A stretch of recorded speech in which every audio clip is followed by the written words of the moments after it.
The moon hangs heavy in the night sky, as a silent witness to the secrets of Seoul. Its pale light washes over the city, casting long shadows and illuminating the face of a young woman perched on the edge of a rooftop.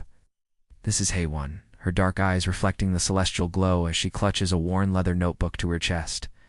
The moon knows everything, Hae-Won whispers to herself, her voice barely audible above the distant hum of the city below. My silence, my sleeplessness, my secrets. But as she flips further, scientific precision gives way to something more personal, drawings of a man's face, captured from various angles. But even the moon can't explain why I keep seeing him, she murmurs, lost in thought. One shows him with eyes closed in peaceful repose, another with the ghost of a smile playing on his lips. She opens the notebook with trembling fingers, revealing pages filled with intricate sketches of lunar phases and astronomical notes. She takes a deep, steadying breath, trying to ground herself in the present moment. I didn't say anything, she responds, tension evident in her voice. You don't need to. The moon hears your voice when no one else can. But as she lifts her gaze, she realizes she's no longer alone on the rooftop. Moonlight frames their forms in a soft, silvery glow. Hae-Won's posture remains guarded as she studies him, searching for answers. Hae-Won traces the lines of the sketches, a frown creasing her brow. Damn, the memory comes in fragments, dreamlike and hazy around the edges. I'm someone who no longer belongs to the daylight, he replies cryptically. She asks, unable to keep the frustration from her tone. You keep showing up, but you disappear before dawn. She had been walking alone through a moonlit alleyway, her breath forming misty clouds in the cold air. At the far end of the narrow passage, a figure had appeared. A man, barefoot and otherworldly, backlit by an ethereal glow. You drew me, he murmurs. Even before we met, then perhaps. We're dreaming the same dream, Seo-jin says, his words hanging in the air between them. You remind me of someone who used to wait for me on rooftops too, he adds, his voice gentle and tinged with an emotion she can't quite place. A faint pink glow creeps along the edges of the horizon, heralding the approach of dawn. Tall and barefoot, dressed in a partially unbuttoned shirt that flutters in the night breeze. She reaches out instinctively, her hand stretching toward him, but it passes through nothing more than a shimmer of air. The moon hangs low on the horizon, its light growing fainter with each passing moment. She clutches her notebook tightly to her chest, a tangible link to the surreal encounters that have come to define her nights. Tears well up in her eyes, threatening to spill over. His hair is tousled as if he's just woken from a dream, and his eyes, pale and luminous, are fixed solely on her. Hae-Won goes through the motions of her daily life, work, errands, social obligations, but her mind is always half in another world. She finds herself studying the faces of strangers on the street, searching for a glimpse of familiar features. She begins to write down her theories, her questions, her deepest fears and hopes. The phases of the moon take on new significance, each change bringing the possibility of another encounter. They comment on the dark circles under her eyes, the distracted quality of her responses. But how can she explain what's happening without sounding crazy? So she keeps her secret, letting the moon be her sole confidant. What is Seo-jin, a ghost? Figment of her imagination? Or something else entirely, beyond her current understanding?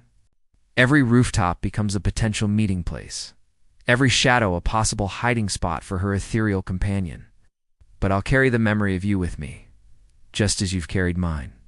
For a moment, Hae-Won feels as if she could step into his world, leaving the solid ground of reality behind.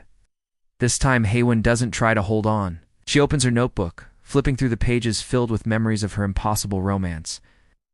With a deep breath, she tears out a single sketch, Seo-jin's face, captured in loving detail, and releases it into the wind. She watches as he dissolves into moonlight, knowing that this is truly goodbye. Hae-Won smiles, feeling a sense of peace wash over her. She knows that somewhere in a realm beyond her understanding, Seo-jin is smiling too. But for Hae-Won, the boundary between reality and dreams has become blurred.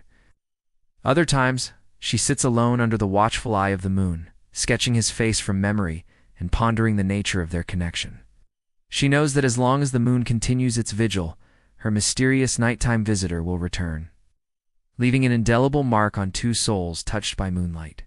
As their fingers brush, She swears she sees a faint blue shimmer pulse at the point of contact, like moonlight dancing on water.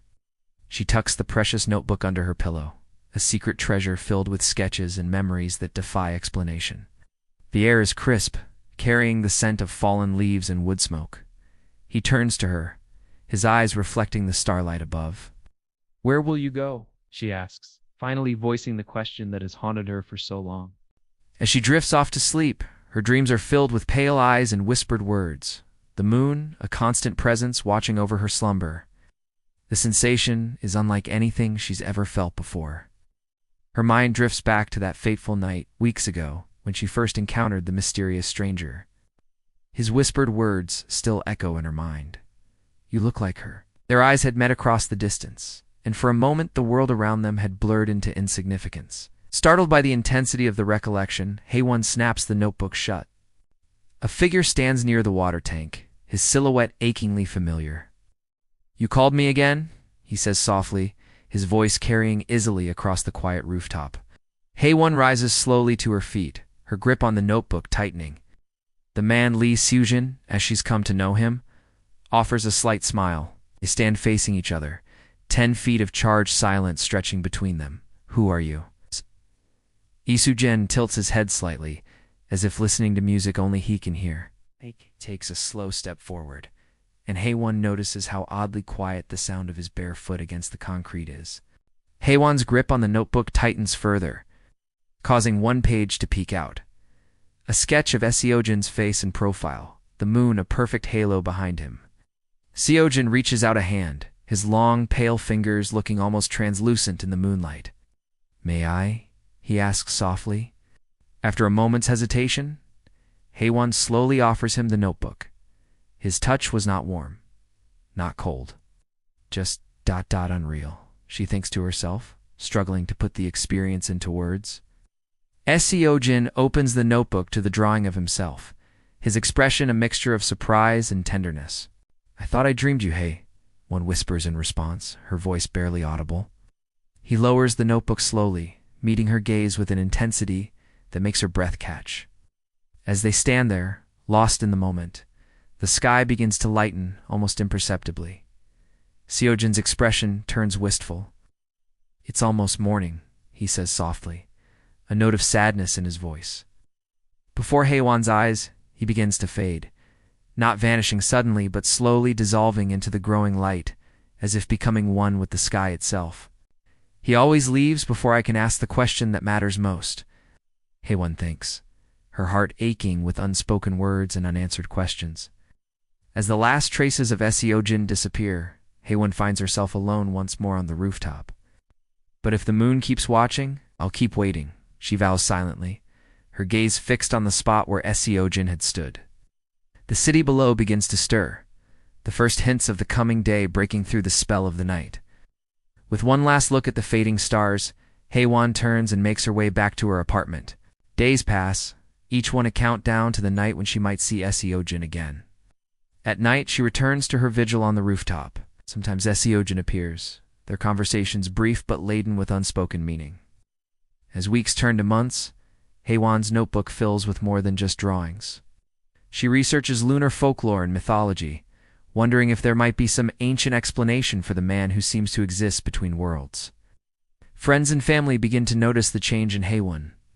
One night, as summer gives way to autumn, Hae-Won arrives on the rooftop to find Seojin already waiting for her. "I can't stay much longer," he says, his voice tinged with regret. "The veil between our worlds is thinning." Hae-Won's heart clenches at his words.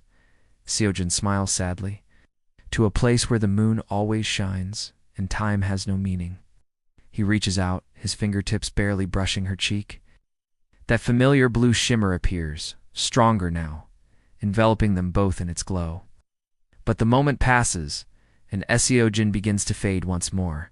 As dawn breaks, Hae-Won stands alone on the rooftop one last time.